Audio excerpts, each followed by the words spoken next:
Okay. And welcome everyone to our presentation on trauma, post-traumatic growth in the self, a non-dual approach to healing. I'm Dr. Heather Boynton, and I'm an assistant professor at the University of Calgary and a Canadian Society of Spirituality and Social Work board member and previous vice president. And I have with me today my colleague, Ursula, and we're very excited to be here and present this topic to you, which is dear to our hearts. Yes. My name is Ursula. I'm a social worker. I'm a therapist and also a member of the Canadian Society for Spirituality and Social Work. Very, very happy to be here. Thank you. Okay. As we get started, we'll just take a moment to do a bit of a positionality statement. We feel this is important given that we are presenting on information that we have learned through our teachings and our masters and gurus.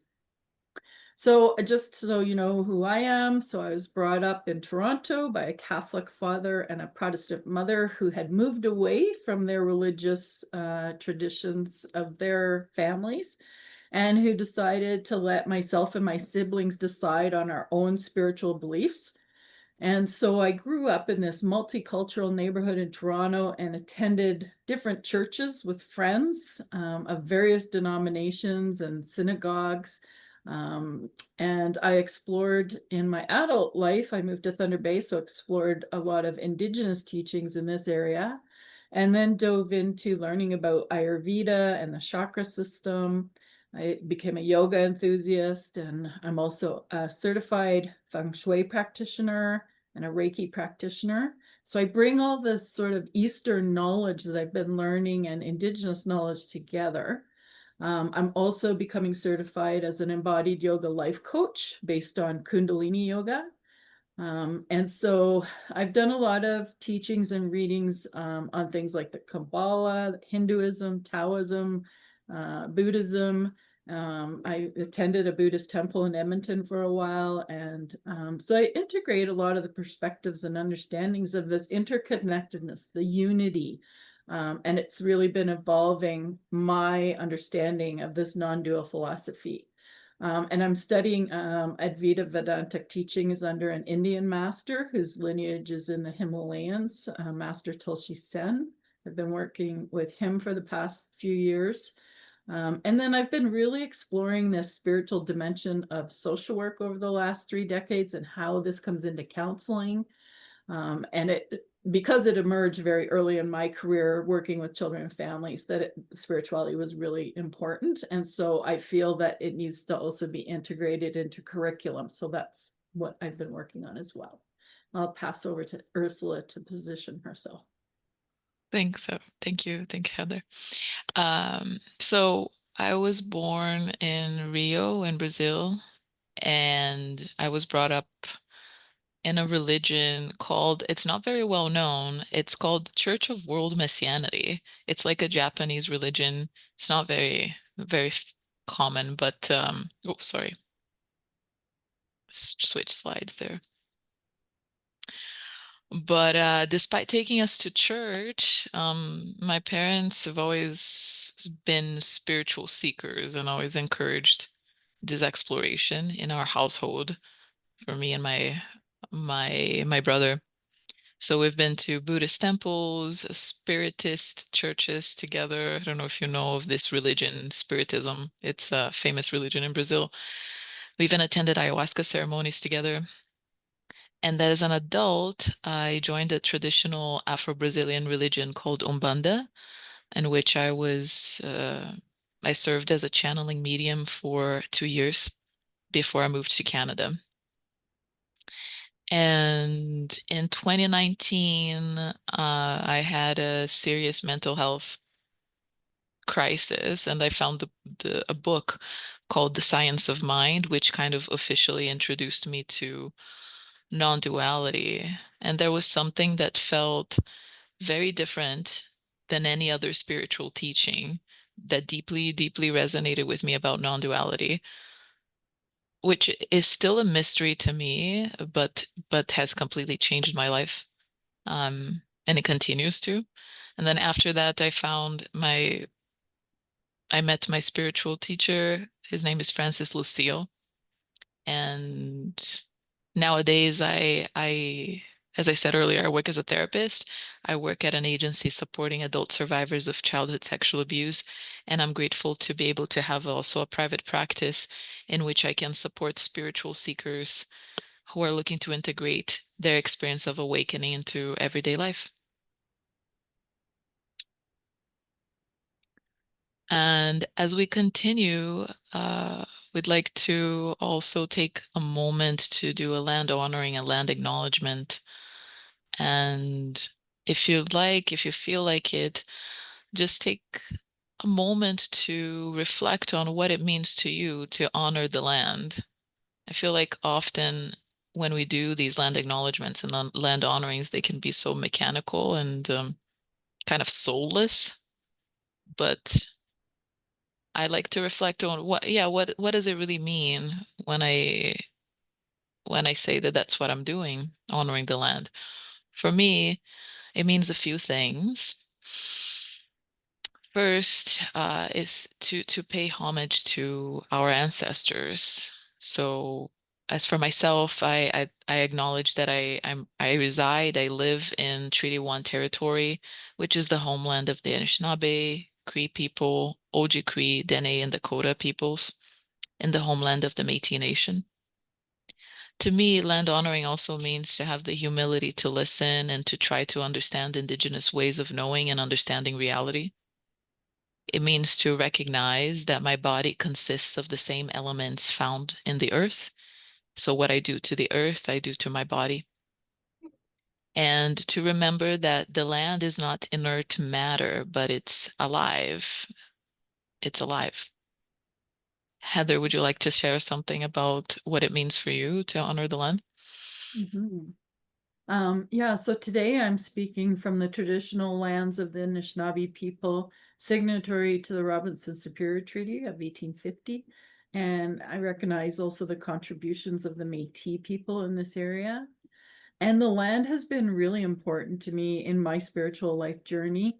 And my spirituality has been strengthened by the land and the wisdom that I've got from the land and the teachings. And we know that the land is a place of healing and a place of wisdom for all of us in trauma and grief and loss. So I think it's important that we really embrace the land acknowledgement through those lenses. Thank you. So a little bit of our agenda, our plan for today. We'll be going over this big question, who am I? The difference between spirituality and religion, non-dual philosophy, and a contemplative exercise.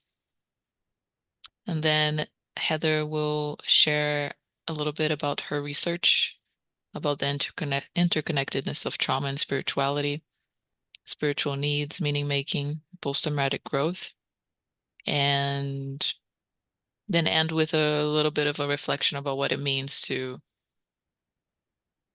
what non-dual therapy means, if it's possible to call something that. Um, and I'd like to begin by sharing with you a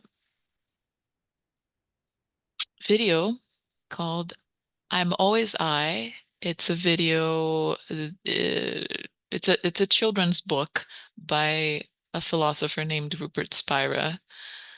And I love it. It touches me deeply. So I'm going to share it with you. Um, I hope you like it too. I feel like it's a really good introduction to our topic. Can you see? Let me know if you cannot hear it, if you're having trouble, okay? Thank you.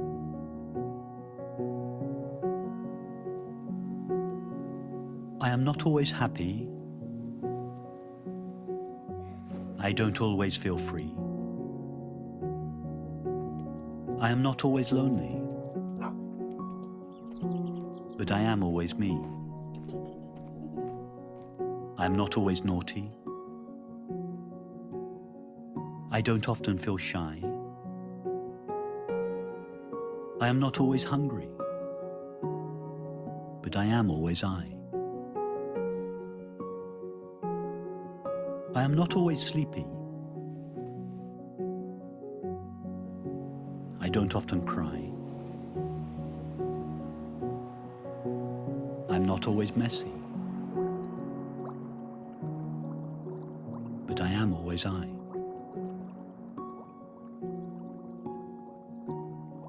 I'm not always nice. I don't always try. I am sometimes forgetful, but I am always I.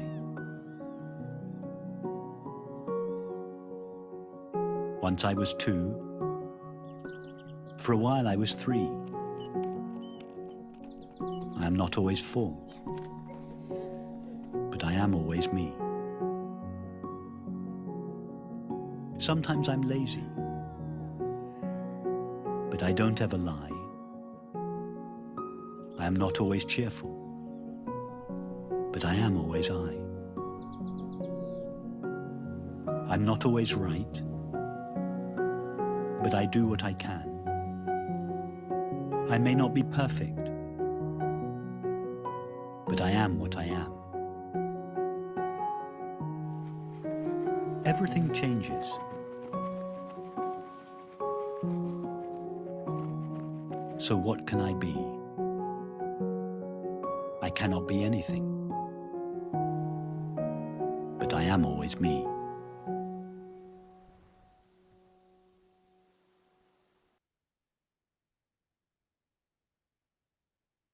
I find it very deceptively simple. This this video, this book.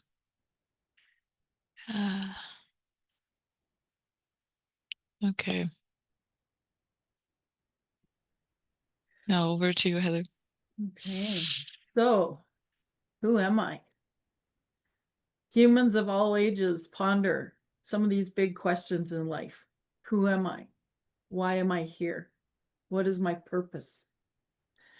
And we ponder the existential question of what happens after death. And this question actually stimulates inquiry and seeking of answers that lead to the formulation of our spiritual worldview, how we understand ourselves in the world. In my research with children, I found that trauma catapulted spiritual contemplation, questions, struggles, distress, as well as a reliance on their spiritual resources and strengths and their activities and relationships. So on one hand, they were struggling spiritually with, why did this happen to me? Why did God let this happen? Who am I? Why am I here? And then also relying on those relationships and activities and spirituality to get them through. So a dialectic was happening for them. So these big questions in life can be central, and they're central in a non-dual perspective as well. Particularly, who am I really? And how is that linked to my purpose here on Earth? So we're going to elaborate a bit more on this central notion of who am I from a non-dual perspective. But let's quickly first distinguish between religion and spirituality and how they're connected and how they're separate, because this is really important. Often when I tell people I study spirituality, they go right to religion. So there appears to be consensus in the literature across various professions that religion involves institutionalized beliefs shared by a community. It also involves rituals and practices, sacred objects, traditions, mythology, also includes doctrine and dogma. That's really important, that piece there. The dogma related to a denominational identity. And it remains a means of spiritual expression as well. Whereas spirituality is sort of broader than religion, and there's many definitions in the literature, which really speaks to the expansiveness and contextual factors of spirituality. So it's unique in its nature for each individual. But at its core, it's viewed as this search for connection. So this sense of connectedness to oneself, to others, to nature, to the world, to the universe and ultimate reality, however one understands that, which may or may not include religion for people. So really about connection, meaning, and a sense of purpose. It also involves identity and developmental concerns, and it's got multiple facets, including values and beliefs. And it's comprised of the cognitive, the physical, emotional, experiential, social, environmental, and the existential and supernatural dimensions. The literature also captures features such as transcendence and joy, and empathy and creativity, passion, compassion, hope, and faith. So it's quite broad, but I always tell students that if they take anything away, it's about connection, meaning, and purpose. And then, of course, joy. So I'll pass over to you, Ursula. Thank you. So in this webinar, we're proposing a non-dual approach to healing. And we'll talk a little bit now about what non-duality means. And I'd like to begin by sharing that everything I'll talk about here is coming from my own experience and my own understanding. So my intention is for this sharing to be an invitation for you to inquire into your own experience as well and see what resonates with you.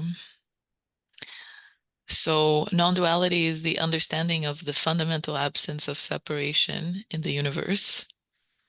So where we see multiplicity, there is in fact unity. There's only one reality from which everything comes from, to which everything goes back. Take a moment now to reflect on your own experience of life. Everything that you perceive in the world, in your body, in your mind, is impermanent, is subject to change.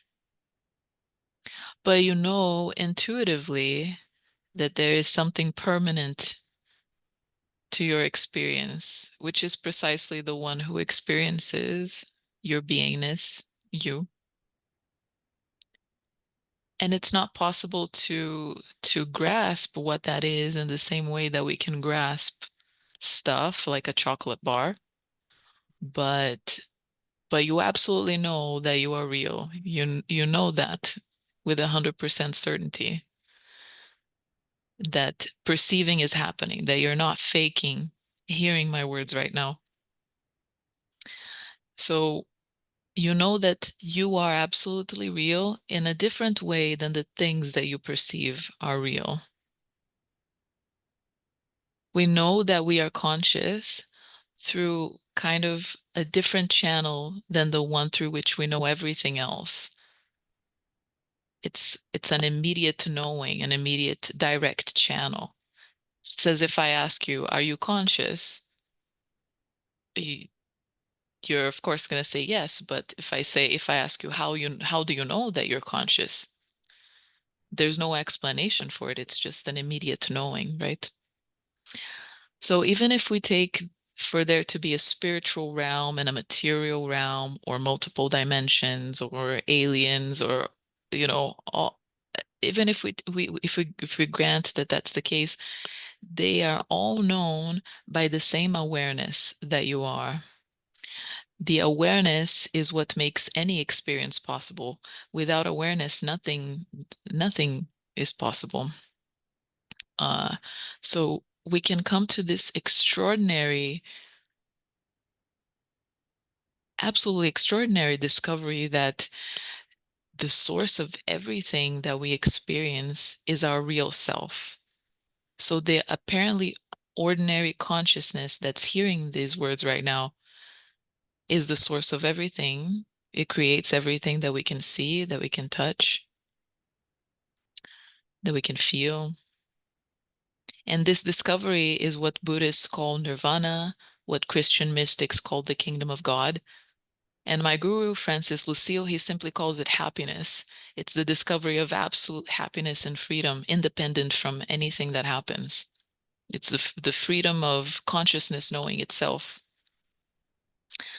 And to connect with Heather's previous slide, I'd like to share that also I believe that the religion with the biggest number of converts nowadays is materialism. And that's essentially the belief that reality is made out of matter, and that consciousness also arises out of matter. So I call it kind of a religion because it's a belief with no hard scientific evidence that supports it. And most of us kind of have this belief running in the background of our everyday life. And this gives rise to, for example, what scientists call the hard problem of consciousness. How can inert matter give rise to subjective experience?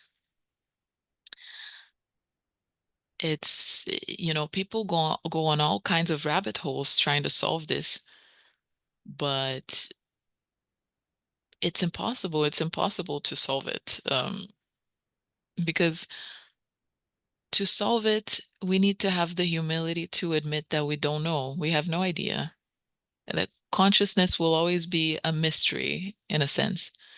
It's at the same time the most intimate experience that we have and the ultimate mystery to our mind. It's beyond the realm of the mind. So it's a mystery. It's like trying to use a flashlight to illuminate its own bulb, We can't do that, right? Consciousness is what sees. It's not an object that we can look at. So that's kind of what makes it both so common, so ordinary, and also so mysterious. So I would say that non-dual wisdom reflects the true inquisitive and curious spirit of real spirituality. It brings us back to a sincere investigation into the nature of self. So when we feel broken, when we feel alone, when we feel fragmented, this recognition of our true nature as unbroken awareness can be profoundly, profoundly healing.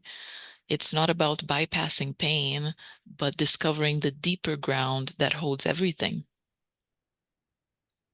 that has room for everything. And this might feel hard to accept, actually. Even though it's ultimately the key to healing, it might be hard to accept or even threatening to the mind that wants certainty and control. That's the role of the mind, essentially, in a way. And that's okay. So non-duality is not about belief, but an invitation to look honestly, gently, and directly at what you are.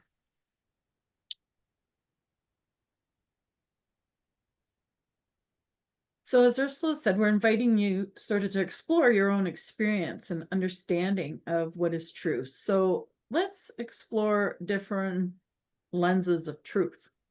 So in this vein, we have relative truth, which is a truth that depends on the perspective or the culture or context or an individual's beliefs. And the key idea is what's true for you may not be true for me in this sense, from a relative stance. From this perspective, all truths are relative, and it denies a single fixed truth if we come from this lens. We then have collective truth. This is a social constructionist notion where there's a consensus or shared experience of several or many persons about a tradition and a truth that's agreed upon. And often this agreed upon truth has historical narratives as well. However, other collectives may have different or relative truths as well. When we look at absolute truth, This is that universal, unchanging, and independent of beliefs and perspectives. It's a perspective rooted in realism or objectivism. And it asserts that some truths exist independently of our minds or our cultures. Many traditions suggest that absolute truth is the realization that all things are interconnected, or that all is one. The notion that we're not separate. There's only oneness.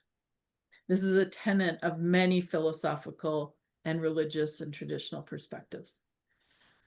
For example, the Sanskrit word Brahman means the infinite, formless, unchanging source of all reality. And realizing that the self, or Atman, is Brahman, is considered the highest truth.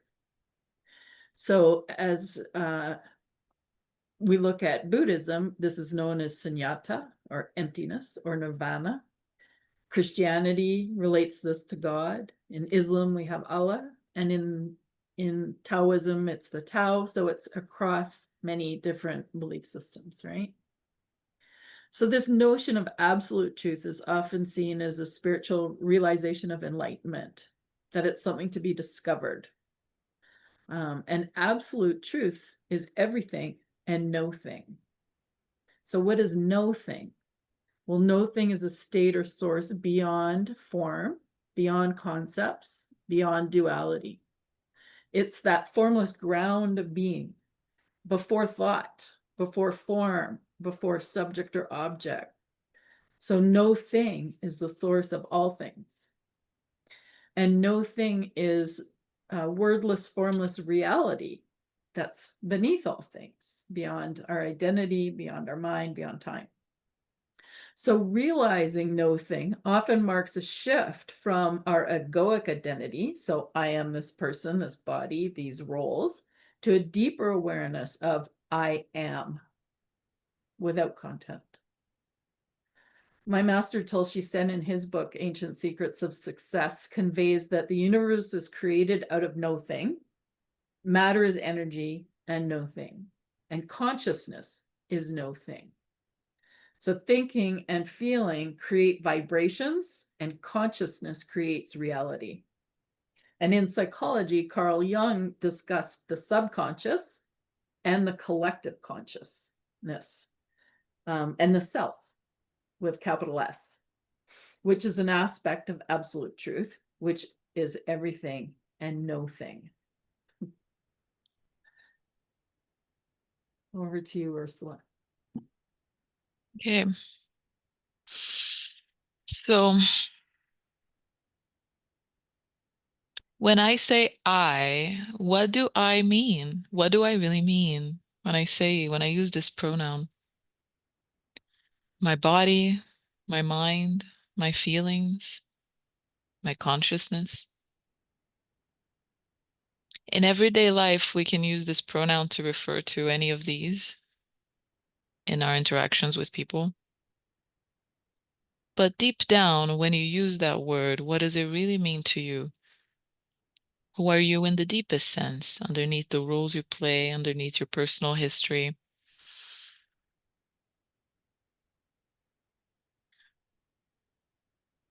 I'll invite you to do a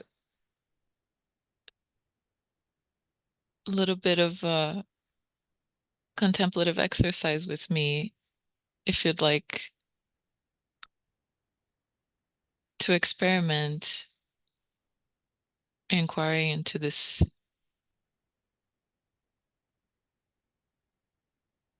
question. So I'll invite you to close your eyes.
And release any effort to do anything.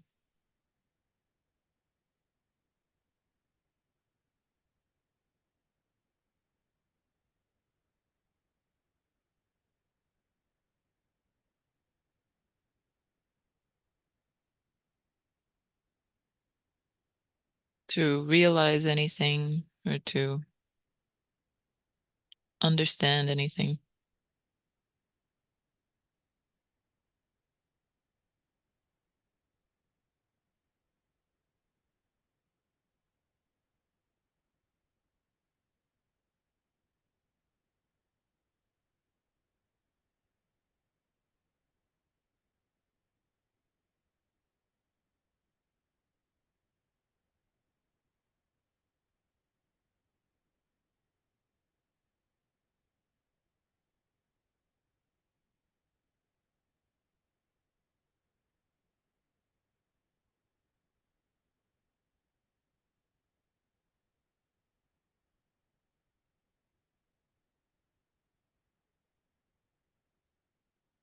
You're already here, and whatever needs to be understood will come naturally to you.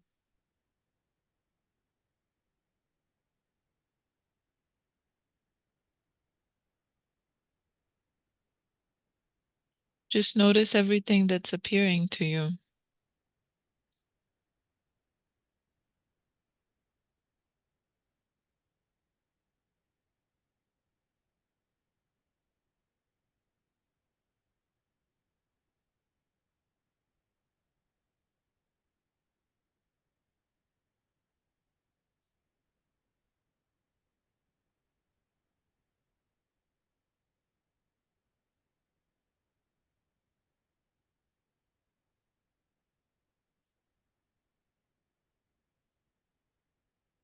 Like the sound of my voice.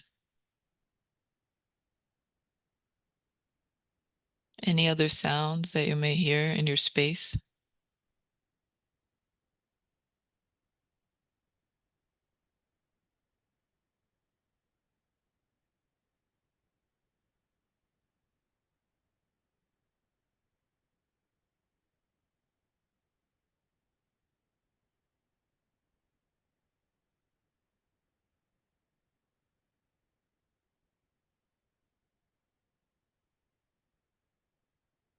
The feeling of your body.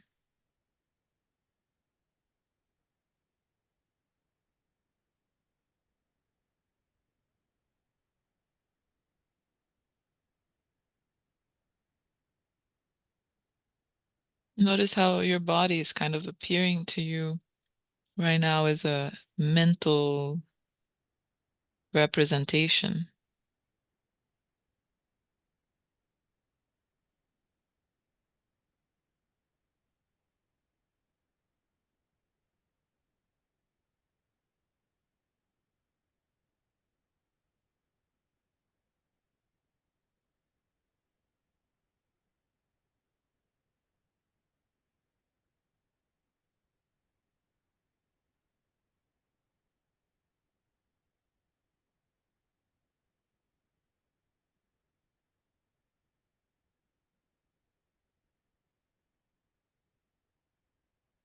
Forget everything that you know about your body, like the memory that you have of the physical body,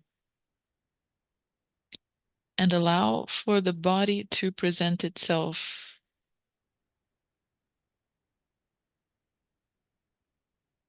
as it is right now through your senses.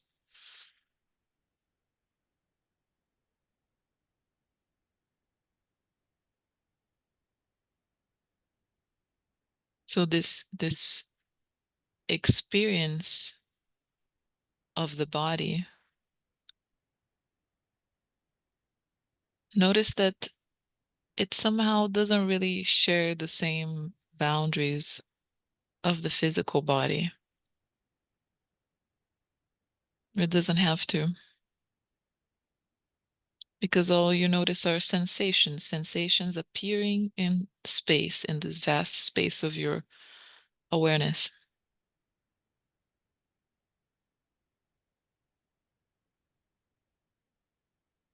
To which you can never find a boundary.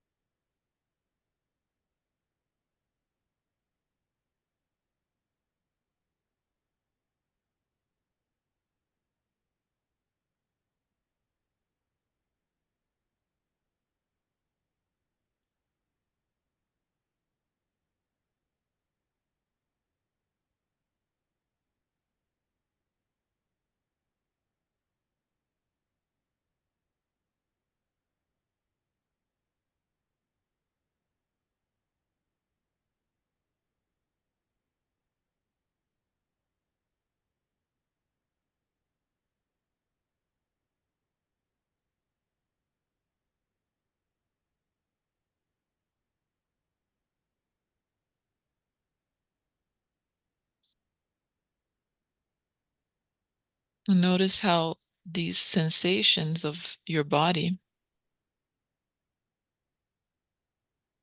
appearing in this awareness that you are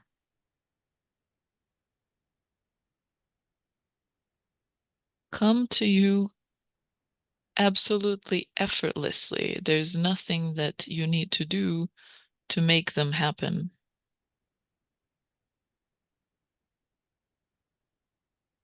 You're kind of just a very lazy witness of everything.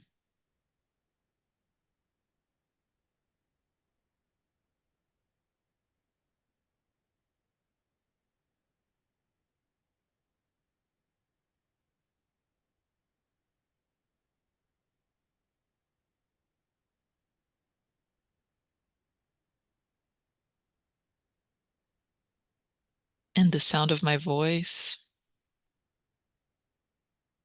and the objects around you, like the chair that you're sitting on. Notice how they all appear in the very same space. There's only one space.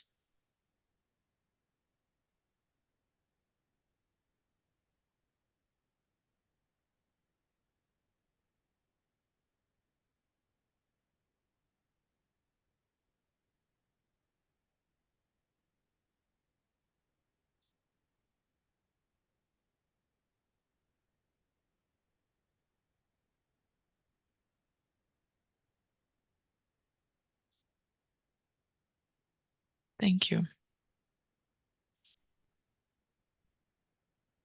Now move us forward. No?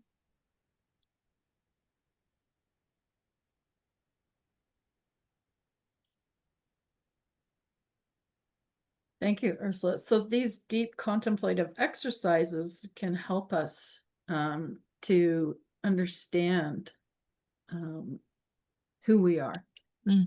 and where we are. Mm-hmm.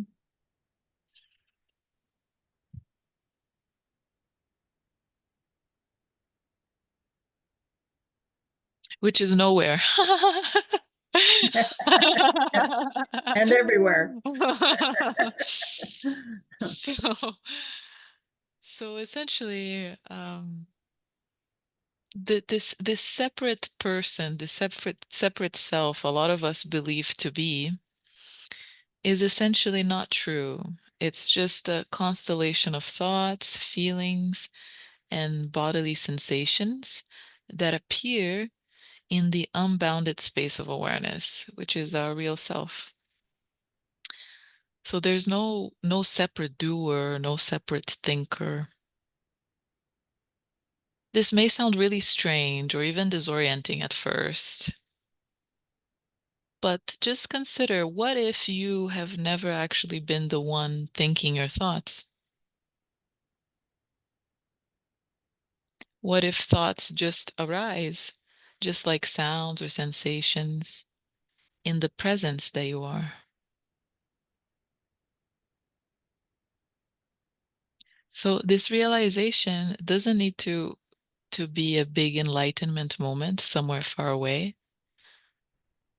Because if there's no separate self, there's nobody that gets enlightened. The realization happens always in the present moment when we recognize that the thought I is not the real I. The sensation, a sensation in the body cannot be the real I because it appears in me. The real I is the one who perceives all of them. So in a way, it's in a completely different dimension. It's outside time, outside space. It's in a different dimension than the things that are perceived. Because everything that we perceive,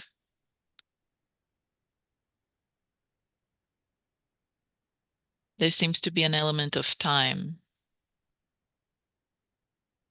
to them. Well, the one that perceives is timeless. So non-dual wisdom teaches us that the root of our suffering is the belief that this impersonal I, this consciousness that perceives, is separate and personal.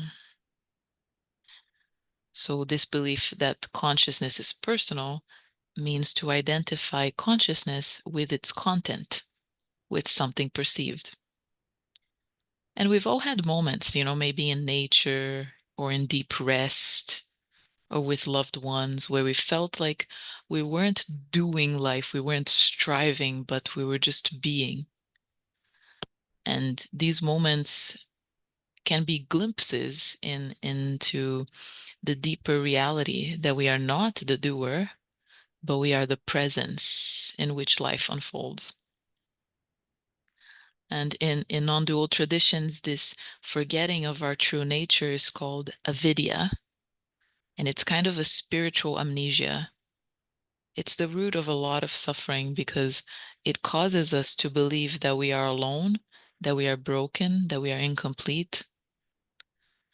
But the good news is that no matter how long we've believed otherwise, consciousness has never gone anywhere.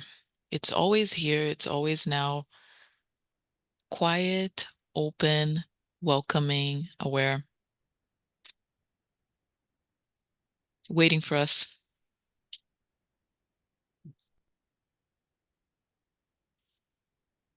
So building on this, and we can think of our brain as a transmitter or a receiver, right? And as mentioned, our thoughts have vibrations, and that we're energetic beings. We know we have energy within us. So there's emerging science around how the brain works, and quantum physics have looked at brains and actually are finding that our brains are entangled where two or more particles are linked. Einstein called this spooky action at a distance. So think about when people finish each other's sentences, or they think the same thing at the same time. Even across the world, people might think of something or invent something at the same time. So this notion of our brain being entangled has implications for neuroscience and therapies. And it begs the question, what does it mean to be human in a quantum universe? And I found that in my counseling practice, I had teenagers asking these types of questions and thinking about string theory and things like that. So research is sort of bringing together this neuroscience and quantum physics and philosophy. So it makes us really consider the very nature of reality and how we're all part of this sort of universe or the oneness or the matrix of consciousness. So we're going to talk a little bit more about understanding trauma and how this also relates to this suffering and notion. Yeah. Yeah, this whole conversation, rightfully so, leads us to think about trauma and how to relate to traumatic events that happen to us and in the world. So what about pain? What about abuse? What about injustice? These are important questions. And from the deepest view, nothing is ever truly out of place. Even what we call mistakes or suffering may be part of a larger unfolding that serves our return to truth. But of course, trauma can feel devastating, overwhelming, shattering, and in no way this perspective is dismissing this reality. But events that from our limited human perspective appear to be bad are in the grand scheme of things not necessarily bad. Everything that happens in our life is what's needed to take us to the next level in our understanding. So there's only one consciousness expressing itself through this apparent multiplicity. And in this space of pure awareness, all experiences are allowed. They arise and dissolve naturally without being judged as good or bad. So from this view, life is not neutral in the sense of apathy, but in the sense of radical acceptance. Some people take this to mean that we should take a nihilistic approach to life, in which nothing matters.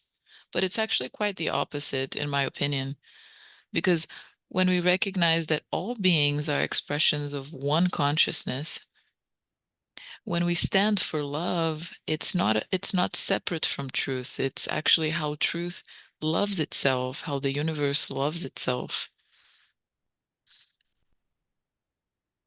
Would you like to add anything to this, Heather? Should I move on? I think it's interesting just to comment on how the universe wants to help itself, right? So when we think about being in the helping profession, we are actually helping ourselves through that process, right? It's interesting to think about that. It's so beautiful how like it changes how we relate to people because we're meeting ourselves in a different form. It's like so much, so there's so much more room for presence and empathy that way. Yeah. Than if we're separate, like matter-bound individuals. Yeah. And love, because we don't talk about Yeah, love in the helping professions enough. definitely. Yeah. So I'd like to propose something that actually separation, the sense of separation, could be a generational trauma wound, could be understood as that. So you probably all know Bessel van der Kolk. His definition of trauma is the inability to be present with what is in the here and now. So we could make a claim that the sense of being a separate self, apart from the universe, is a generational trauma wound that has been handed down to us by our ancestors. Because if we investigate closely, when we are present with what is in the here and now, what do we find? We find only pure attention, only the now. This psychological entity that we call the separate me appears as a thought or as sensations in the body within the here and now, which is our true identity. And this identification with a separate entity is actually our choice as consciousness, as this universal consciousness. It's a choice that we make in our freedom. However, it's kind of, it's not a personal or deliberate choice in the same way that we think of when we think of egoic choices, but it's a primordial movement of consciousness. It's an innocent forgetting of itself. So in that way, it differs from trauma. That way, the metaphor or the parallel kind of breaks down a little bit because it's a different kind of choice that's made. But this separation from our source, actually, this forgetting in us is experienced as suffering, because it's a very heavy burden to believe that we are made of matter, to believe that we are isolated in a material world, left alone to fend for ourselves. That when our body dies, it's the end of everything. There's no realm beyond the realm of things that we can perceive, no deeper mystery. And I would say also that from my personal experience and from witnessing other people's journeys, living as a separate self creates dissonant vibrations in this body-mind system, deep contractions in the body, much like the ones we speak of when we speak of trauma in the ordinary sense of the word, because it's not natural to us. It's unnatural to feel to be a thing. We are life itself, actually. There's a philosopher that I like. His name is Bernardo Kastrup, and he uses the analogy of an apple tree. Like, imagine how absurd it would be for an apple tree to believe that its life is about itself. It's absurd. It's of course not about itself. It's about life. So it is with us, with human beings. In a sense, we're not different from an apple tree. We're not separate from life. Um, And if you think yeah. about an apple seed has everything that it needs within it to be an apple tree. Hmm. I love that. Yes, Yeah. that's true. And yes, just to add to this, again, this parallel between the sense of separation and trauma, I'd like to share that, from the point of view of this consciousness, the one that's hearing this right now, that's witnessing everything that it's witnessing right now, everything is perfect as it is. This consciousness has always been itself, has always been unchanging, the source of all things, outside the realm of time and space, happy. So it doesn't undergo any kind of process. It's the origin of all processes. But within this play that it creates for itself, for its own amusement, this movie, there is a journey that apparently unfolds in which a separate individual decides to seek its ultimate truth. And this we call the process of self-realization. The process of self-realization we can also call a realignment, the realignment of this body-mind instrument with the truth of the universality of consciousness. And this process can be likened to trauma healing because it requires an absolute openness and willingness to bring to the light of our awareness elements of our experience that were previously hidden, so that they can be integrated into our totality. It requires an openness to unknown realms of experience that can seem frightening to us at first, like, for example, formless realms without mental representation. And a lot of things that Heather will share about her research about post-traumatic growth on the following slides can also apply to how this process of self-realization is experienced in the body-mind. This process of moving from a false identity, from an egoic identity to our true identity. So I would invite you to listen to them with a mind that's open to that possibility, that's open to the possibility that we're talking about the process of self-realization as well when we talk about trauma. Okay. So over the next few slides, we're going to really shift to thinking about trauma, what happens, how spirituality is interconnected, And we can keep this lens of the who am I as part of this as we move forward, as Ursula said. And we'll take a look at how trauma creates soul wounds or soul pain.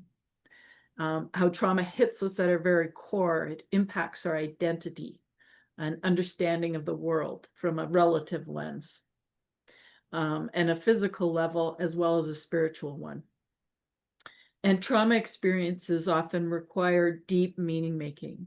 We try to understand a sense of purpose in the trauma and our own purpose in the world or the universe alongside of that. And it's linked to that need for connection, right? That to ourselves or to others or to a higher power or spiritual entities of one's belief. And these aspects of trauma lead to us needing to attend to our spiritual needs and their spiritual tasks involved in healing. So we're going to dive deeper into these pieces over the next couple of slides.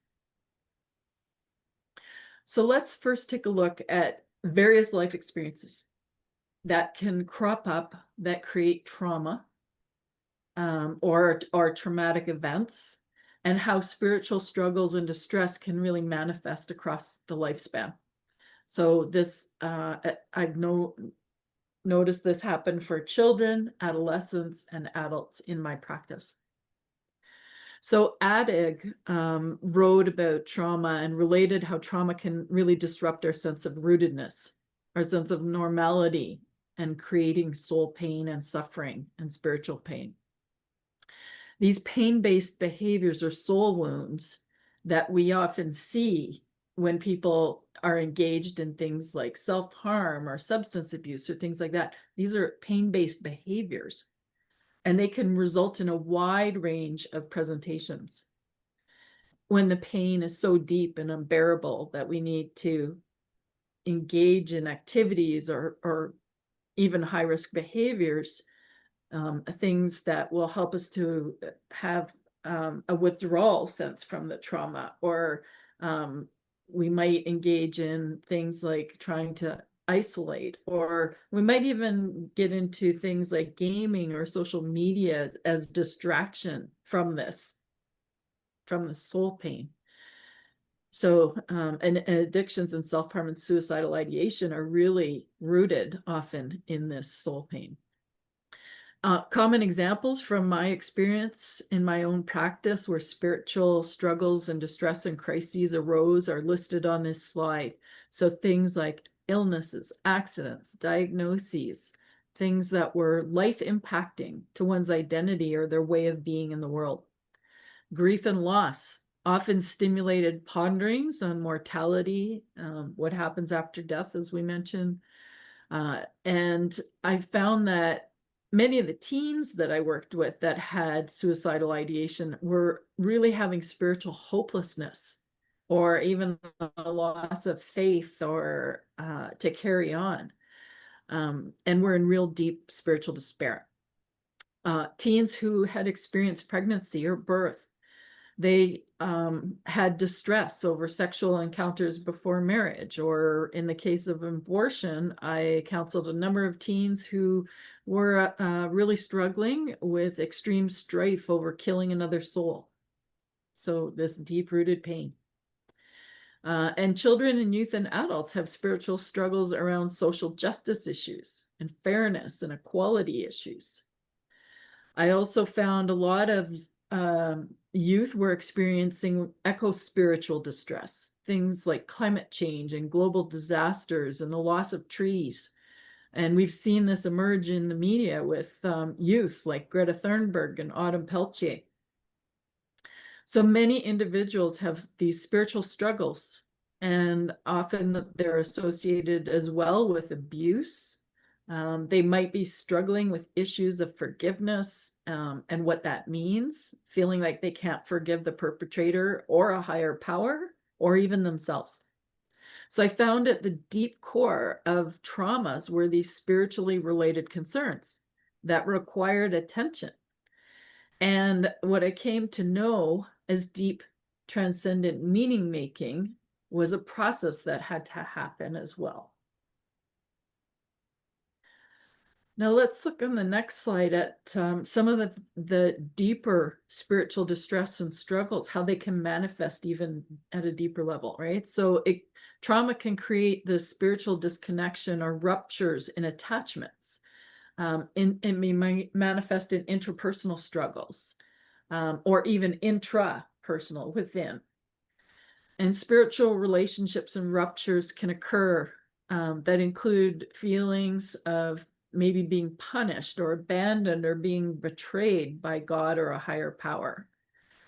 And interpersonal struggles can arise when someone's feeling hurt or alienated from a spiritual community or experiencing mistreatment by a religious organization. So, for example, there might be aspects for some 2S LGBTQ individuals connected with identity formation. And they can experience isolation, alienation, rejection, or even excommunication and disconnection from others and family members in a spiritual community.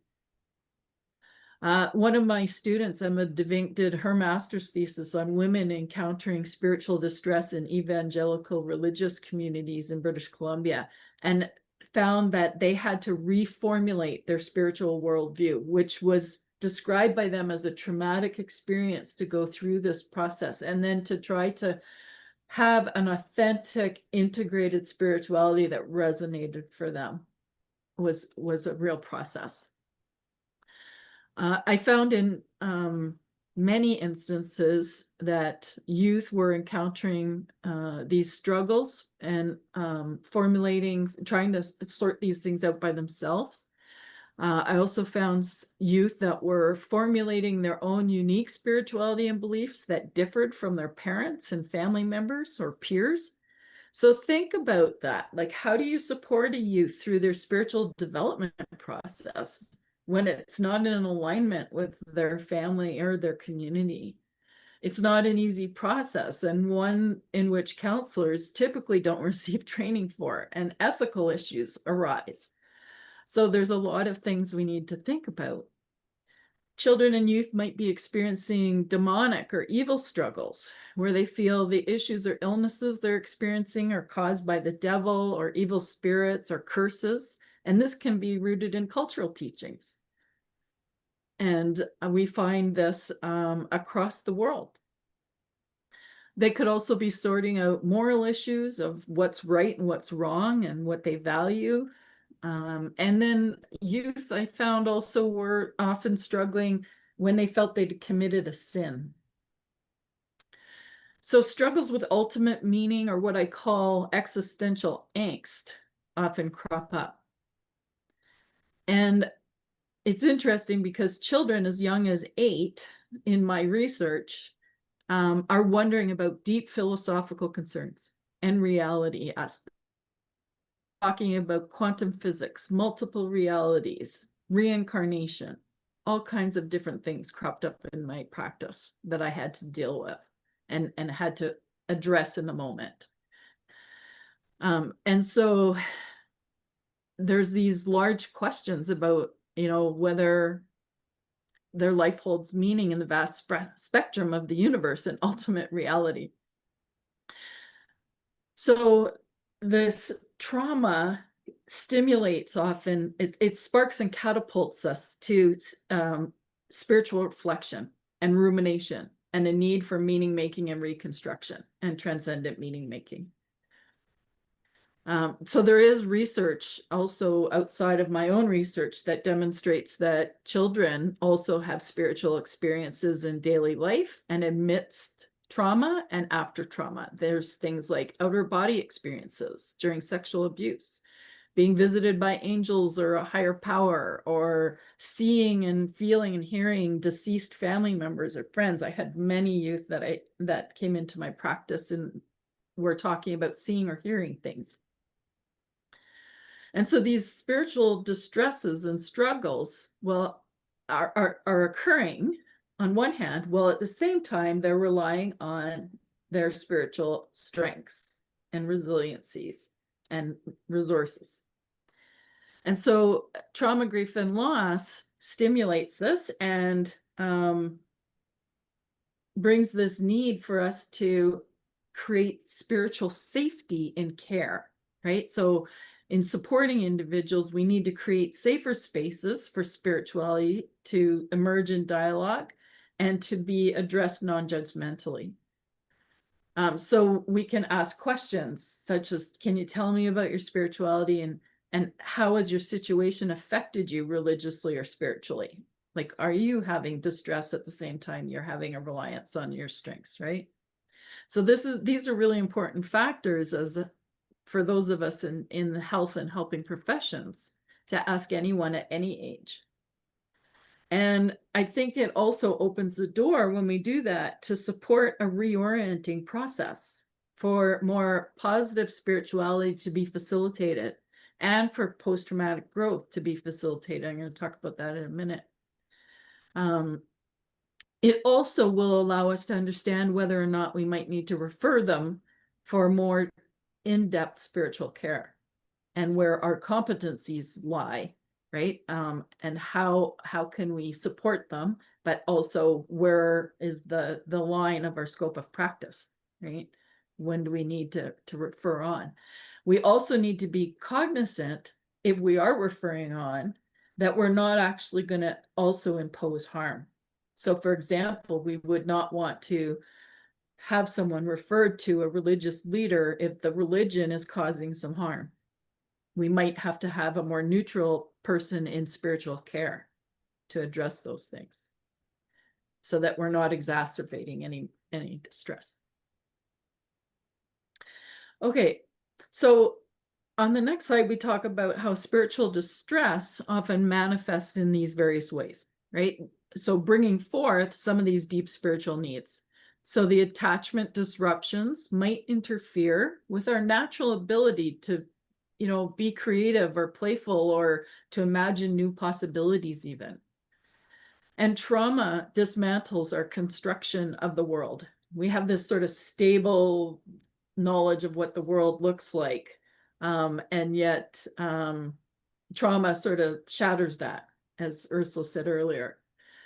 And for youth or children or youth who are experiencing developmental trauma, when they're in an environment that's consistently traumatic, they're in a constant mode of assessing where the next danger or assault might come from, right? So they need even greater support for understanding what's going on and understanding the world and what the world means. So trauma can lead to an impact on our sense of identity, our sense of self, and understanding that question again, who am I, at a much deeper spiritual level. And people can wonder about the deeper meaning and their place in the universe. And they may require support navigating through some of these big questions. Who am I? Why am I here? Why did this happen? What's the purpose? And what is my purpose? So let's take a look at this from another lens. Let's take a look and consider assessment and treatment as we go through this too, in relation to the hierarchy of needs. We all know that there's sort of this hierarchy that's been put forth. And trauma creates challenges or threats that impact some of our needs and our basic needs. And during a crisis, our needs are often centered on some of these physiological and safety needs that are at the bottom here. And Decker, in 1993, asserted that trauma can lead to spiritual development, and it's a necessary result of the trauma and its processing. So our spiritual development is part of this sort of hierarchy as well. So often individuals, when they experience trauma, they're either viewed as victims or they internalize the identity of being a victim. When their individual needs are primarily in these lower areas, this is not a time for meaning making. This is about creating safety and stability. Once those needs are met and the person has a stronger footing, they can begin to attend to some of the middle area needs of relationships and starting to process who they are and their identity a little bit more, And it's here where they can begin to see themselves as a survivor who's been managing and making their way through a trauma trajectory. And we can start to identify things like their resiliencies. We can capitalize on strengths in carrying on. And in this phase, we consider one sense of self. And we can look at self-mastery and competence and esteem needs and resources. When we have those building blocks in place, then we can shift to deeper transcendent meaning-making processes. So in my work with Dr. Joanne Viss, we put forth this notion of the need for transcendent meaning-making to integrate trauma in a coherent world view or a narrative. And so on the left, you see our definition there. And also, how can we facilitate post-traumatic growth, moving people towards a life worth living and thriving? So this process is about finding depth of meaning and purpose in trauma in life. It's through this deep spiritual rumination and spiritual reappraisal and reorientation and reframing and integrating a revised spiritual worldview that they can create. They can then create a deeper intuitive understanding of their relationship with themselves and their existence. And often we might look at values and existential aspects in this process. We might also help individuals to understand how they can make a difference in the world and how they can garner like greater empathy. Singh and colleagues illuminated that stages of transcendence from individuals include sort of this sense of awareness first, then understanding resilience, acceptance of what has gone on, and then, of course, the forgiveness process, and then care and compassion and spirituality were all central. So when we look at this self-transcendence and look at how we can move into post-traumatic growth, we often also find at these higher levels of self-transcendence that individuals are seeking things like yoga and meditation, which are, a part of that trauma healing process and can help foster greater spiritual development. And that process of self-transcendence can lead to non-dual understandings. So post-traumatic growth, oh, can you go back, Ursula? Thanks. It differs from resilience. So Michael Unger defines resilience as in the context of exposure to significant adversity, resilience is both the capacity of individuals to navigate their way to the psychological, social, cultural, and physical resources that sustain their well-being, and their capacity individually and collectively to negotiate for the resources to be provided in culturally meaningful ways. So post-traumatic growth is more than resilience. It's a transformative process. It's a process and an outcome after a highly seismic event, such as trauma. And post-traumatic growth has been defined by Tedeschi and Calhoun as an individual's experience of a significant positive change arising from the struggle with a major life crisis. So from this post-traumatic growth lens after trauma, we see people reorienting their lives, considering priorities, becoming more intimate with others, handling stress more effectively, appreciating life more fully, taking risks appropriately, feeling more spiritual. And post-traumatic growth often leaves a person emerging from the trauma feeling stronger, feeling enriched, better equipped to deal with the next thing in life. And post-traumatic growth is important across the lifespan. And it does require cognitive processes, coping strategies, and sometimes spiritual tasks are involved. In a systematic review across 5 countries, so US, Israel, China, Japan, and Norway, it was deemed that supporting traumatized youth from a growth perspective beyond resilience was important. And a systematic review found that deliberate rumination and cognitive reappraisal were significantly positively related to post-traumatic growth. So it's critical that we, from a young age, that we think about this notion of spirituality and post-traumatic growth and spiritual development. All right, so Tedeschi and Calhoun have 5 areas. So we can go to the next slide and look at some of these domains that they outlined in their research.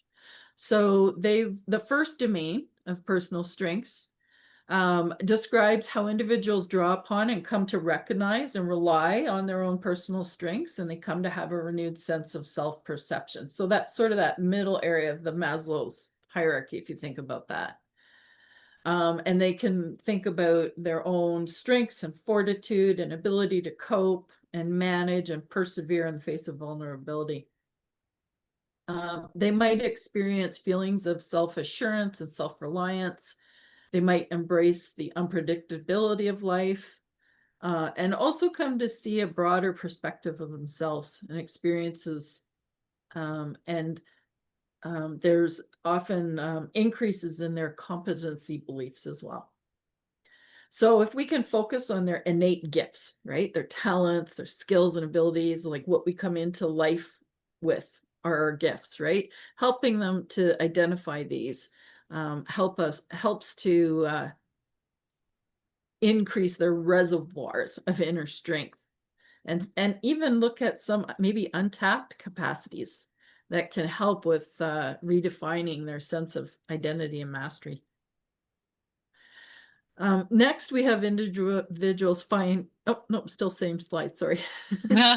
Sorry. Individuals find that they have a greater understanding or empathy and compassion for the plights of others, right? So they might see that they relate now. They can understand what others are going through. They might find deeper connections in the relationships with others, or with nature, or with spiritual beings.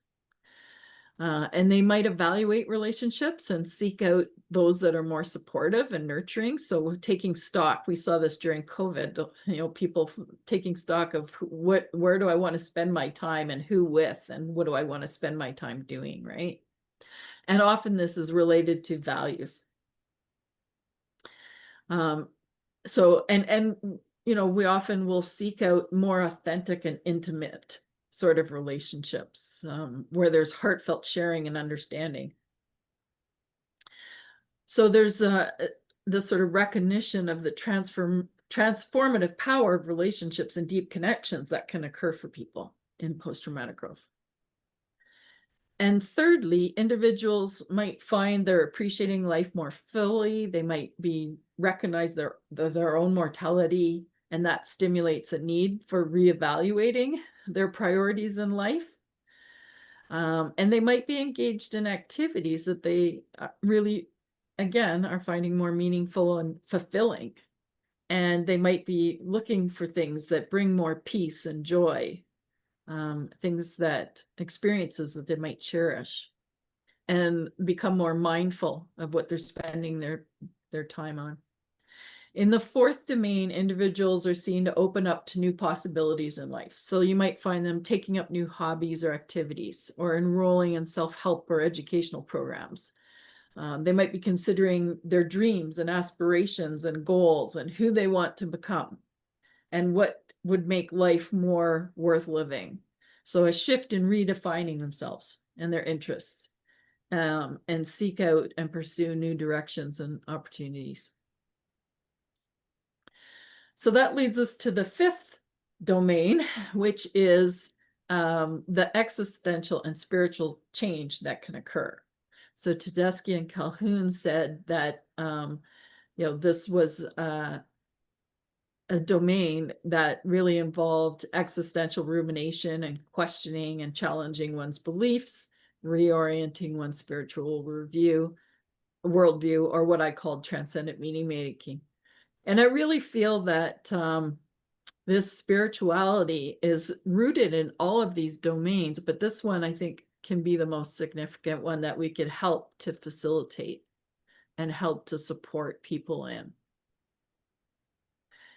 And so knowing that people can go through this spiritual growth process, kind of like out of every crisis is an opportunity, right? So we can help to facilitate the spiritual growth and development process. Interesting research that Kilmer and colleagues found that spirituality items on there's a post-traumatic growth inventory actually, and they found that the spiritual one was the most significant for children, where they experienced the most growth out of these 5 domains. And that they also found another study by Kilmer and all in 2019 found that children who were more spiritual had significantly higher levels of post-traumatic growth. So if we can support spirituality, we can support growth and development. It can be a springboard. And we can support sort of this development of wisdom and connection. What else do I want to say here? Yeah, so it's important for us then, knowing this, to have a spiritually integrative framework in therapy that highlights spiritual strengths, resources, coping, relationships, and this transcendent meaning making.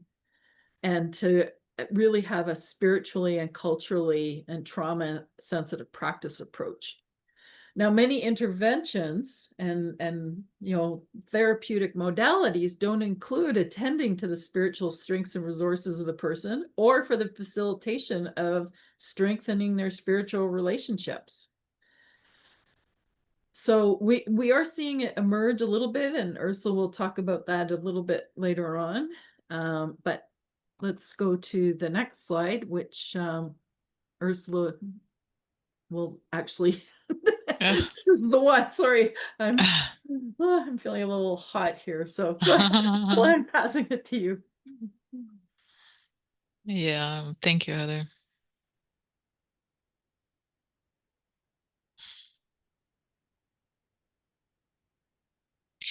So one thing I'd like to share is that therapeutic models, they offer valuable tools for supporting change, but their deepest healing power actually doesn't lie within the model themselves, but in this presence and the awareness from which they are offered and received.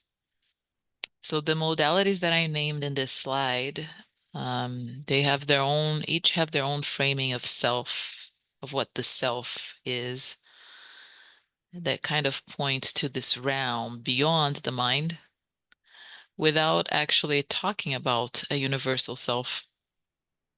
So in my opinion, non-duality is kind of hiding in plain sight in these healing approaches. So in acceptance and commitment therapy, for example, one of the ways that the self is understood is what they call self as observer.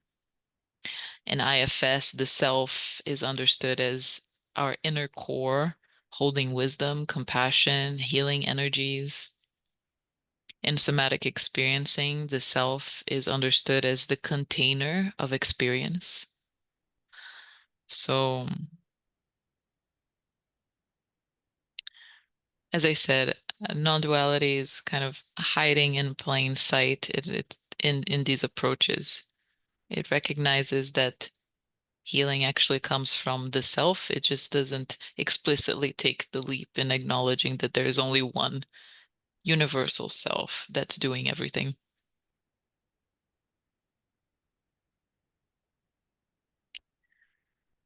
Contemplative forms of therapy, however, like Buddhist psychotherapy, for example, they align more explicitly with non-dual teachings because they understand the self not really, the self, the individual self, not really as a fixed, independent entity, but kind of a dynamic, ever-changing process or pattern, not different than, fundamentally not different from the movement of objects in the world. This individual self is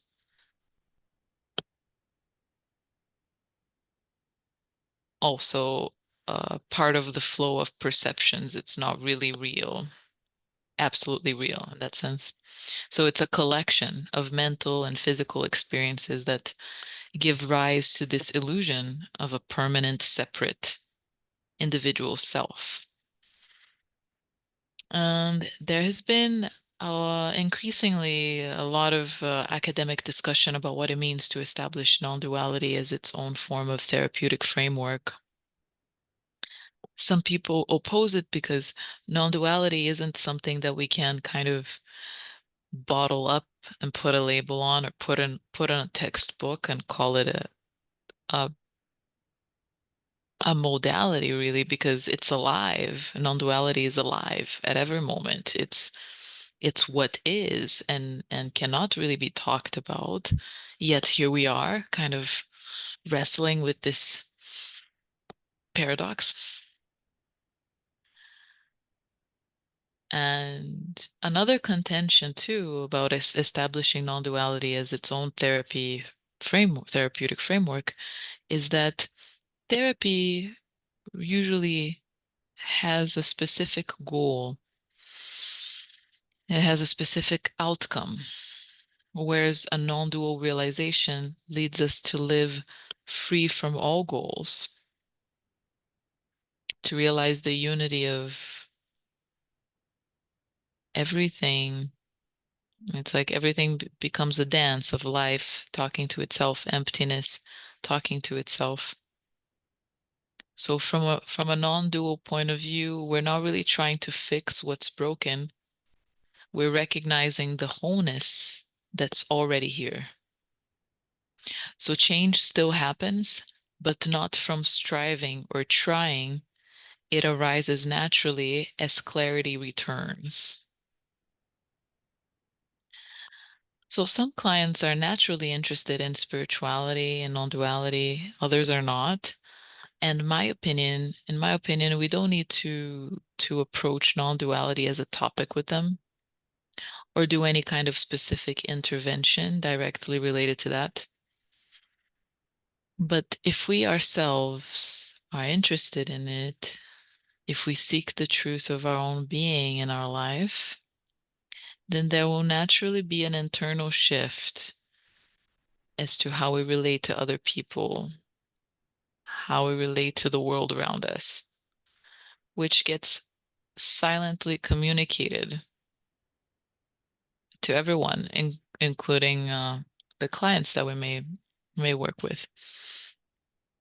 So you may have noticed, if you're a therapist or if you're in the helping profession, that sometimes, without any mention of spirituality or any talk about that at all, there is a deep connection between, if there's a deep connection in the room, there's a client will feel deeply safe and seen in our presence. And that's a quiet transmission of truth. That's a moment of where we are in our true nature, where we're seeing ourselves, where we're recognizing our inherent wholeness and safety. So it doesn't get transmitted through words, but from our being. And within that, the interventions, the modalities that we use, they will also arise naturally as the moment requires. Mhm. And I can add that as I deepened my own spirituality in my later years of my practice, I did intentionally engage in practices where I meditated or did a loving compassion meditation. I tried to project loving energy into my space. And the days that I did that, I also did an exercise where I put like I sort of envisioned my own energy, and how I could protect that with a golden mesh, and ask for guidance of, what needed to be happening in that session. When I did those types of practices, my sessions were profoundly different than when I did not ground myself and engage in that place of meeting someone where they were at and feeling, giving that sort of loving kindness energy out there. I had clients hugging me and saying, "Oh, this was just what I needed today," to be able to have that practice, was really, again, profound for me in terms of it changed my practice. And the more that I did it, the more I had individuals who were really spiritually oriented talking about their spirituality more often, more frequently. It was quite fascinating. So I've been looking at trauma for the last 20 years and working in with children and families, for many, many years. I hate to say how many, and really looking at sort of a four-phased model, and really thinking how we have to have a spiritually integrated trauma model. And so I've been really looking at how this intersection of trauma and spirituality are so important, and it's been the missing component in holistic care and many models. But yet, as we've been talking about, it's so central to healing, right? So let me walk us just briefly around this model. So in the top, they're in the preparation and relationship building phase. This is where we want to create space for spirituality. We want to include it in our assessments. So having spiritual assessments. We want to help us understand the person's worldview, the importance that they may hold for spirituality or religion, and how we might approach spiritual healing through the language that resonates for them. We can also start to identify spiritual struggles in assessments and their strengths and resources that we can integrate into treatment. And we can identify where spirituality, so connection, meaning, and purpose, might need to be addressed or strengthened. In the second area is the psychoeducation and tools for hope. And this phase includes really talking about how spirituality is a source of strength and how it can lead to improved outcomes. There's lots of literature out there saying that, different therapies that include spirituality have greater effect sizes. And so in this phase here, we also want to consider safety and stabilization. And we want to think about those hierarchy of needs, right? We want to think about the body and how it might need to be a focus as well, because trauma is held in the body. We want to make sure that individuals have the skills for coping and managing post-trauma.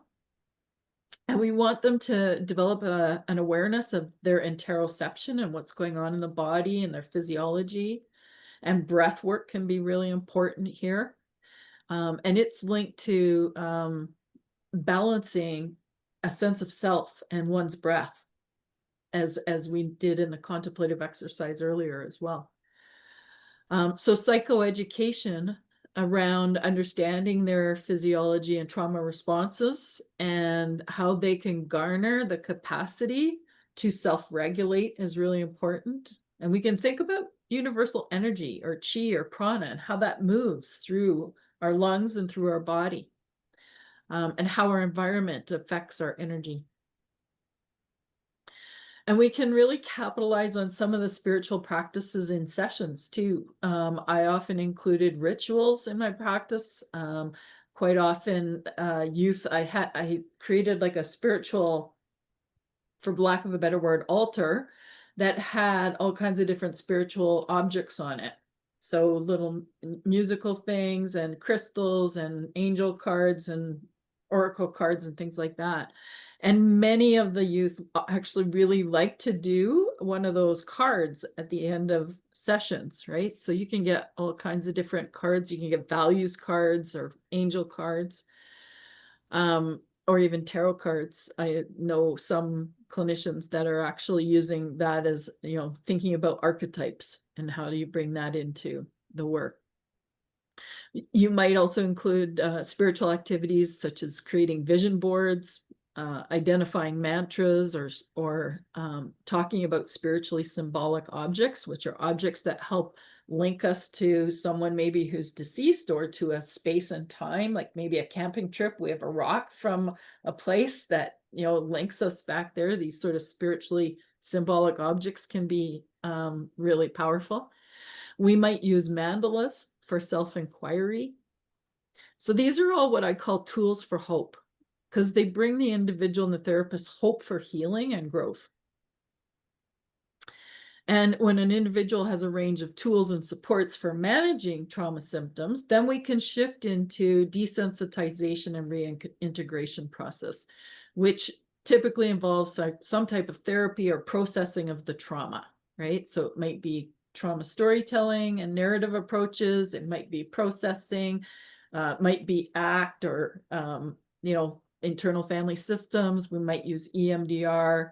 I found somatic and creative therapies very helpful, and movement, because, releasing energy out of the body can be helpful, and yoga can be super helpful for that. I did a 8-week session with some teens who had severe anxiety and depression, and we did a mind, body, spirit group called the Healthy Group, and had them use yoga as a means of moving some trauma out of the body. So this stage also includes restoring the sense of self, right? And learning to recognize one's inner turmoil and emotions and identifying any struggles that are coming up, and rebuilding of our identity, of our relationships. This is where corrective experience can really be helpful, and co-regulation can be really helpful, and helping them to distinguish relationships that are safe, right? And what does safety mean? So this is really about involving and restoring a sense of aliveness and understanding how trauma recreates who am I now. Ultimately, the person needs to make sense of what happened and how they move forward and what's important and matters now in their life, how they value things and how they want to live, which leads to the final stage of post-traumatic growth and optimization. And this might include a need for social justice. I often found in trauma, there was, depending on what the trauma was, there was a need for social justice, like whether or not that was going forward with charging someone with a sexual assault, for example. And then we also, in post-traumatic growth and optimization, we want to highlight their spiritual strengths and resources and plan for the future based on what they've come to understand about themselves and what they value, and also prepare for future adversity. So this spiritually integrated approach allows for some of these newer approaches to be integrated, and they may be stepping stones to this non-dual realization. And I will pass it back to you, Ursula, to wrap us up.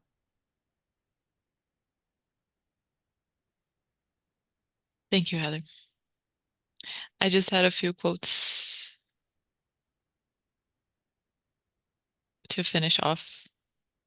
We talked about the sense of separation being a generational trauma wound, and embodied unity, or the search for truth, can be understood as generational healing. The true source of all healing and the lasting resolution of all conflicts and apparent problems lies in the recognition of our non-dual nature. It is only in this embrace of the manifest by the unmanifest that true transformation or healing takes place. Thank you all. We have about 15 minutes for questions and discussions. Yeah. Or we'd be happy to hear how this landed for you, or thoughts that came up.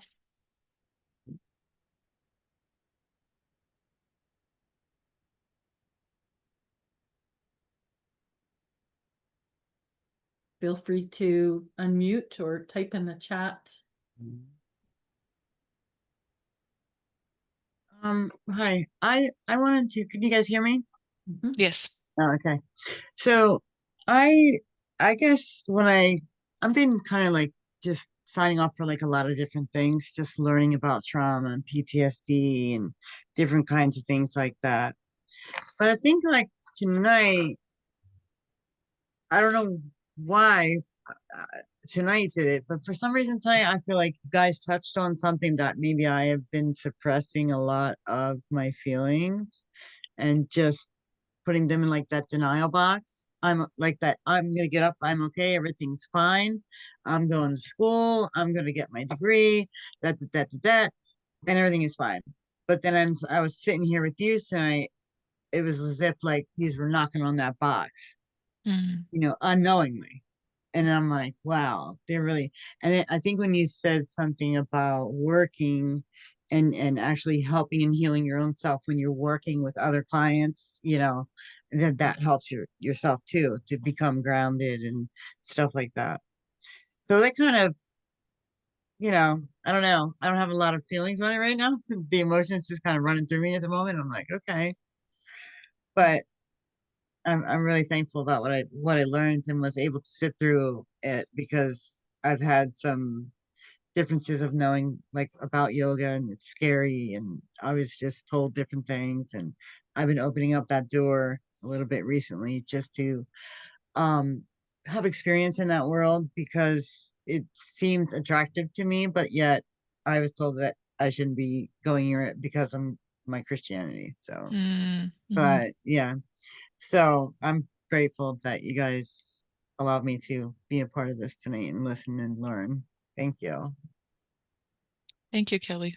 Mhm. Yeah, thank you. And I'm glad that it landed and I like your analogy that knocked on a box. Um, Right. and I think in terms of I know a number of people that have had that same concern about should I do yoga because of my Christianity. The interesting thing is that yoga is rooted, like the Advaita Vedantic teachings of Mhm.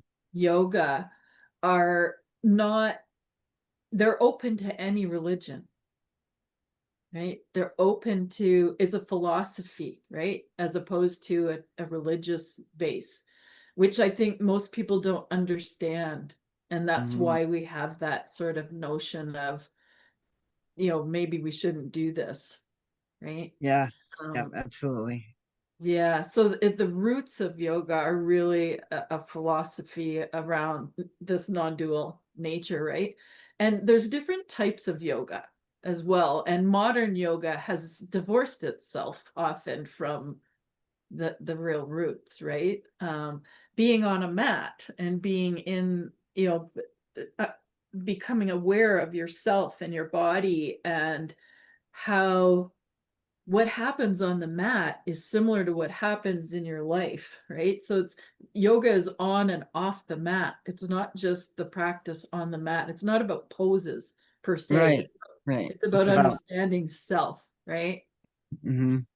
And Yeah. then also like you were saying too about releasing, you're releasing that trauma. So Yeah.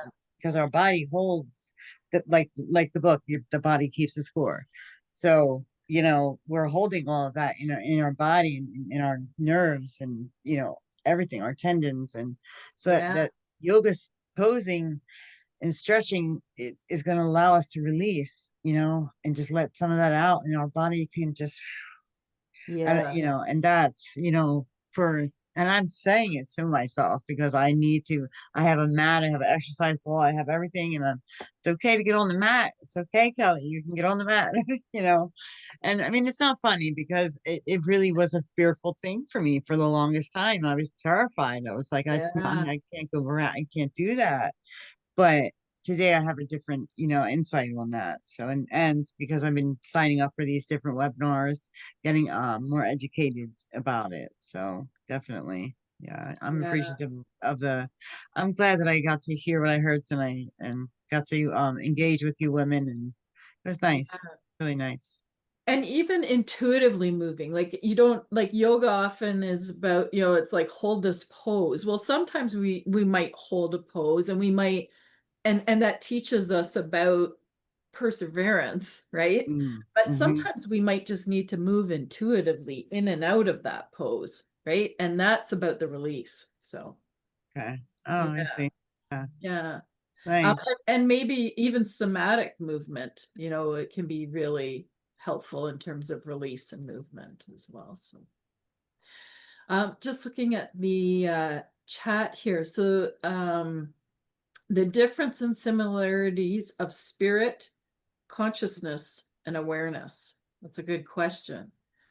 So awareness is our ability to step outside of our ego, right? Being aware at a deeper level, stepping back, kind of like how they describe it in internal family systems, is the noticing self, or ACT talks about that. The noticing self, the experiencing self is sort of that awareness. Consciousness is more of an energy outside of our brain.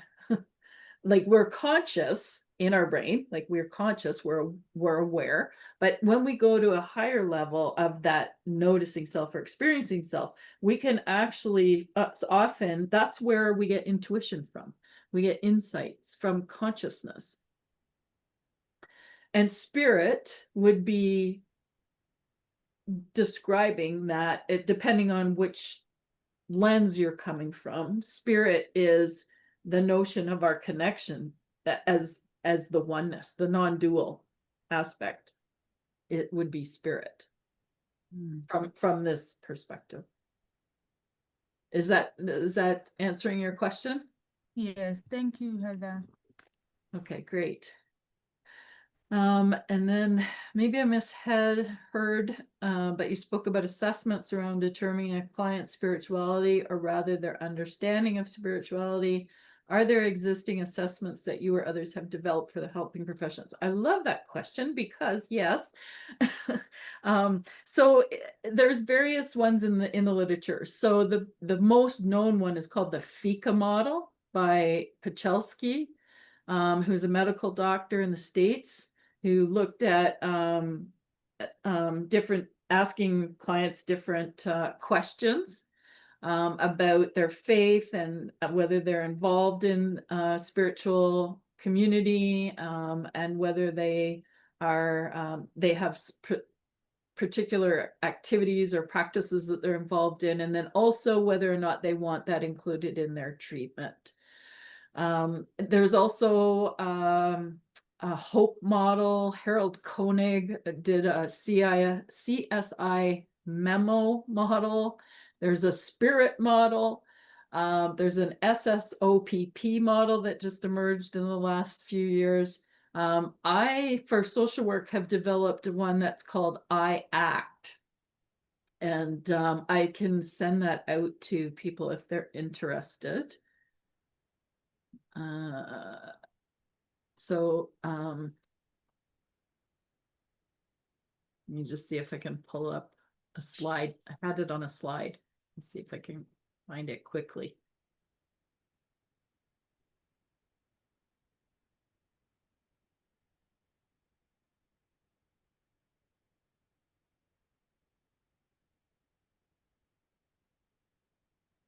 I think it's here.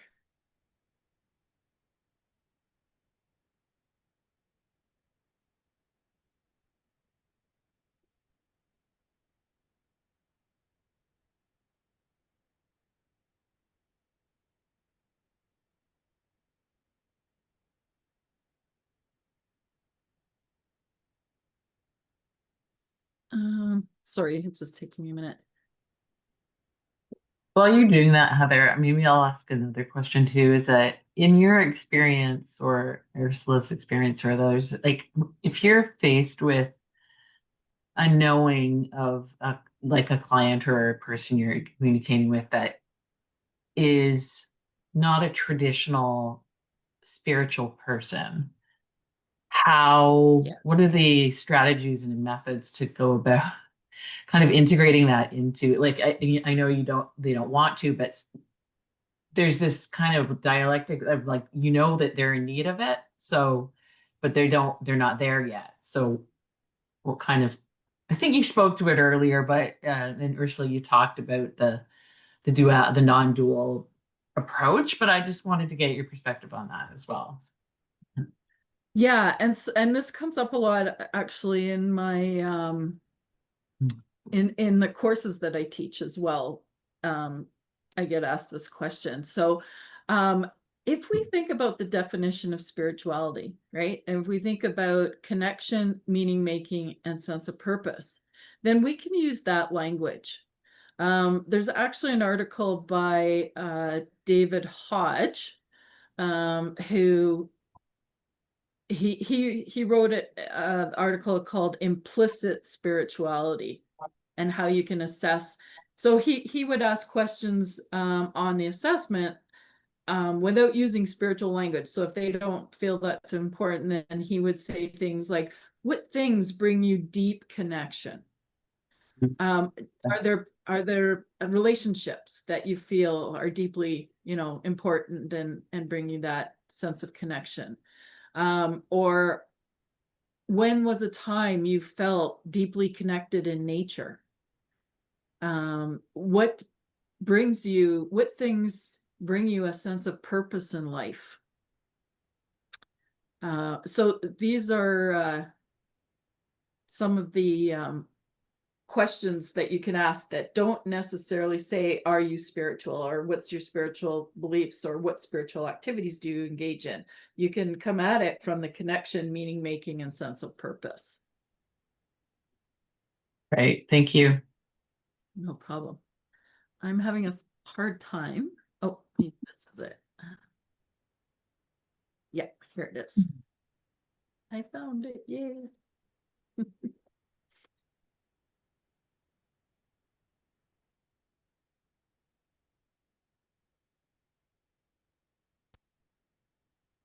Okay. So this is, I just actually created this recently. So to start a spiritual assessment, you would open that space. So you might think about how you're going to frame that, right? So, when you're doing an assessment, you're looking at biology, you're looking at social, psychological, you're looking at all these aspects from a holistic lens. You can say, I've asked you about all these areas of your life. It's often important for us to also take a look at what might be going on for you spiritually. And when I talk about spirituality, this may or may not include religion for you. And it is about a sense of connection, meaning making a sense of purpose. You also might get at it through their values and beliefs, even things like creativity or joy. I always say that when I play hockey, it's a spiritual experience for me because nothing else exists in that time and space except for me and the puck and my team. So you can, art or music, things like that are also things that can bring people spiritual expression and spiritual nurturance. So these questions here in I ACT are looking at is what's important for you, right? What's the belief system that you have? So even someone who say is absolutely not religious, or someone who identifies as an atheist, we can still ask these questions, right? About how do you feel about it? And is it an area you feel needs more attention in your life as well? We can ask about activities that are meaningful, right? Bring you joy and comfort and peace. Things that help you in difficult times. Or do you have a spiritual community or relationships you find supportive? So you can tailor the language. You can just omit the spiritual piece if someone's saying they don't want to talk about that. And you're still getting at it, right? The things that are related to it. And I don't see that this is not like, I see it as connecting where they're at and with their language and what's congruent for their worldview, and that we honor that and respect that, right? It's about having spiritual humility and spiritual openness to wherever the person is at. And then challenges. Have you experienced distress, ruptures in relation to your worldview or your sense of identity? And then is there any thing that is connected to what's going on for you and looking at your identity and your worldview and how and what brought you here today, right? And what do you want to have included as part of our work together? And then as a clinician, you also might, I've had times where I've been asked, clients have asked if I would pray with them. And we have to decide how we're going to respond to that and whether that, are we going to say something like, no, that's something I'm not going to do, or are we going to do that? Or are we going to say, I will sit here with you while you pray, right? So we have to think about how we might go about encountering and managing and navigating in our practice as well. So it's really about understanding your own spirituality and what your comfort is, and being prepared for some of the things that might crop up, and being also prepared for being asked, do you believe in God? I've been asked that by a number of clients. How are you going to answer that? How is it going to be helpful to the person, right? How is self-disclosure going to be handled, right? So these are all ethical things that we need to have conversations about. You need to start to really talk about. So yeah. Marigold says you use the I ACT in your practice and it helps so much with crisis intervention. Oh, awesome. Awesome. Yes. Okay. Any other questions or thoughts or, about a non-dual sort of lens? And, just it's another sort of way of thinking about trauma and healing and growth, development.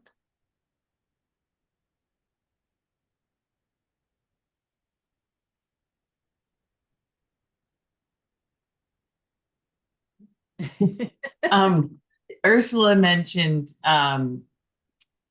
radical acceptance, which really triggered for me. That's a really difficult thing, I think, for not just us as individuals, but seeing other people accept and embrace. So I think I think there is some kind of a methodology that could come out of that radical acceptance with non-dual. Sorry, my husband is printing. My brother-in-law is printing something. We can't hear it actually. Anyway, sorry, I just wanted to make that comment, that I thought that really triggered for me in the non-dual perspective, that I think there is some growth there of an opportunity. Mm-hmm. Mm-hmm. Thank you.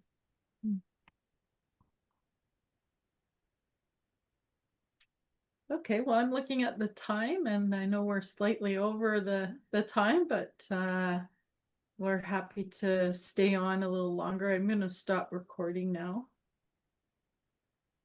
Do we have